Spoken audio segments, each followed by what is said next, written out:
Hi everyone, எல்லாருக்கும் first வணக்கத்தையும். என்னோட முந்தைய பதிவுக்கு நல்லதொரு ரெஸ்பான்ஸ் கொடுத்து இனி வர பதிவுகளுக்கு நல்லதொரு ரெஸ்பான்ஸ் கொடுக்க போகிற எல்லா நல்ல உள்ளங்களுக்கும் நன்றியை தெரிவித்துவிட்டு இந்த பதிவுக்குள்ளே உங்களை நான் அழைச்சிட்டு போகிறேன். இந்த பதிவில் எதை பற்றி பதிய வைக்கலாம் அப்படின்றக்கன்னா, சமயபுரம் மாரியம்மன் கோயில் தேரோட்டம், இதை பற்றி எனக்கு தெரிஞ்ச சில தகவல்களை உங்கள் முன்னாடி வைக்கலாம் அப்படின்னு இந்த பதிவை பதிவிடுறேன்.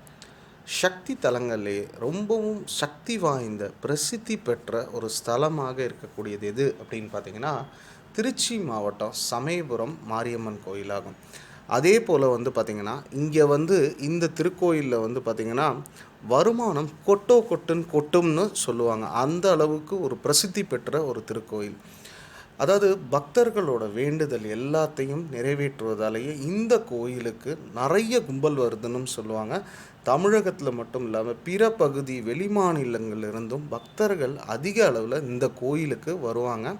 அதே போல் பார்த்திங்கன்னா, இந்த கோயிலில் ஒரு பிரசித்தி பெற்ற திருவிழாவாக இருக்கக்கூடியது எதுனா பூச்செறிதல் விழாவும் சித்திரை மாதம் நடைபெறும் தேரோட்டமும் ரொம்ப விசேஷம். அதாவது இதை பார்க்குறதுக்கு காண கண்கோடி வேண்டும் அப்படின்னு சொல்லுவாங்க. அந்த அளவுக்கு பிரசித்தி பெற்றது. அதாவது சித்திரை மாதம் பிறந்து வரும் முதல் செவ்வாய்க்கிழமை அன்னைக்கு சமயபுரம் அருள்மிகு மாரியம்மன் தேர் திருவிழா நடைபெறுவது வழக்கம். பக்தர்களின் துயரினை அழித்து தர்மத்தை காப்பதற்காகவே பச்சை பட்னி விரதம் இருந்து சித்திரை தேரில் பவனி வரும் ஸ்ரீ சமயபுரம் மாரியம்மனை மனதார நினைச்சாலே வாழ்க்கையில் அவ்வளோ வளங்கள் நமக்கு சேரும் என்பது நம்பிக்கை. இதை பக்தர்கள் எப்படி கொண்டாடுவாங்கன்னா, சித்திரை தேர் திருவிழாக்கு முன்னாடி திருச்சி மாவட்டத்திலேருந்து பல்வேறு பகுதி உள்ள சுற்றுவட்ட கிராமங்கள்லேருந்து ஆயிரக்கணக்கான பக்தர்கள் கடும் விரதம் இருந்து அம்மனை வழிபடுவாங்க. தங்களோட வேண்டுதல்களை நிறைவேற்றும் வகையில் தேரோட்டம் நடைபெறத்துக்கு ஒரு 3 நாள் முன்னாடி, அதாவது அந்த ஞாயிற்றுக்கிழமை அன்னைக்கு வீட்டில் அம்மன் படத்தை வச்சு இளநீர், துள்ளு மாவு, கொழுக்கட்டை, மாவிளக்கு வச்சும் தேங்காய் உடைச்சும் வணங்குவதுங்கிறது ஒரு வழக்கமாகவே இருக்குது.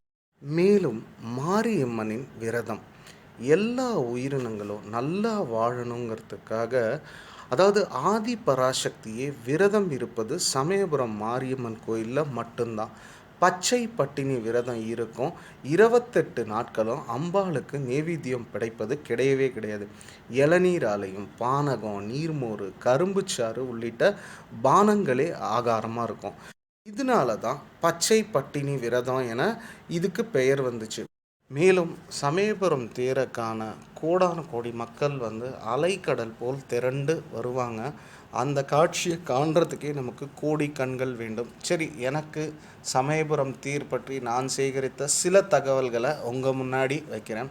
அந்த சமயபுரம் மாரியம்மனின் அருளால் எல்லாரோட வாழ்க்கையிலையும் சந்தோஷங்களும் வசந்தங்களும் சித்திரை ஒரு முத்திரை பதிக்கும் மாதமாக அமைய அந்த அம்மனின் அருள் எல்லோருக்கும் கிடைக்க வேண்டும் என்று சொல்லி இந்த பதிவை நான் நிறைவு செய்கிறேன். மேலும் ஒரு புதிய பதிவில் உங்களை சந்திக்கிறேன்.